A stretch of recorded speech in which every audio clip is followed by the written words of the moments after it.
Sanibonani ke sibingelela bonke abantu abasibukele njengamanje. Ngonyama lo ongumelaphi wendabuko.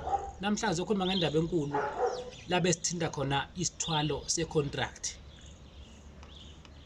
Uma sikhuluma ngento yesithwalo se-contract, sikhuluma ngento okuyinto osaziyo ukuthi noma kanjani kuyayiqala iminyaka yokuphila komuntu. Okwesibili, kuba nabantu abadlulayo abafayo uma kukhulunywa ngesithwalo se-contract.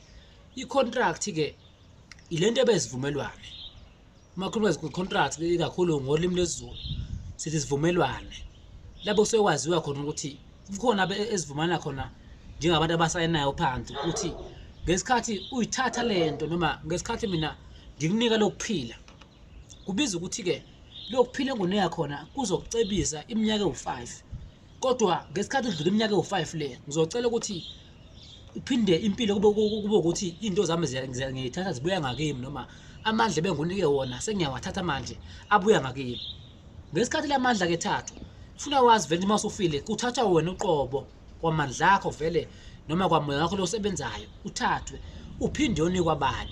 I-contract into ezivumelwane noma kungathiwa into yakho bunayo ekhaya bebefa abantu babulala, kodwa mase kuyisikhathi sokuthiwa uma kuthiwa mina ngunike 10 years kubiza ukuthi lo 10 years akuhambe wena mnikazi, angeke kuhlale kufa abantu sedingakala wena.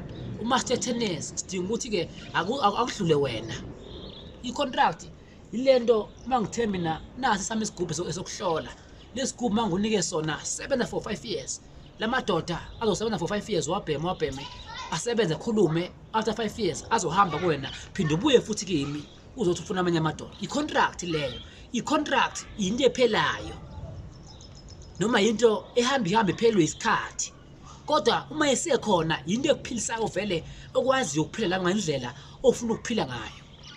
So uma sikhuluma ngento ye-contract sikhuluma ngezinto eziningi ezingayichaza kushona ilanga ngokuhlukahlukana kwazo, kodwa ekugcineni igama lakho ne-contract. I-contract-ke ikhona i-contract abanye bebethi ukubolekisa.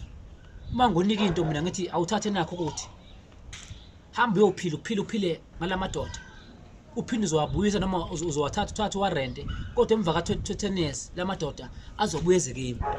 I-contract isivumelwana ezivumelwana ngaso. So uma sikhuluma ngesithwalo se-contract sikhuluma ngezinto ezihlukahlukene ezingayichaza ezihlukane ziphinde zakhe imiqondo ehlukene kubantu. Ngoba ukhona umuntu oyesaba uma kukhulunywa nge-contract. Ngokwazi abantu abanye sebazi ukuthi i-contract lokuthola kokubulala kuphela. I-contract into eziningi ezihlukahlukene lapho esuke sivumelane khona ukuthi mangunika ukuthi yenza ukuthi manje nawe uzosebenza emva kwesikhathi esingaka phinde ubuye kimi abo sephela amandla akho uphinde ubuye uzofuna ukuphila kimi. Kanjani kwethu?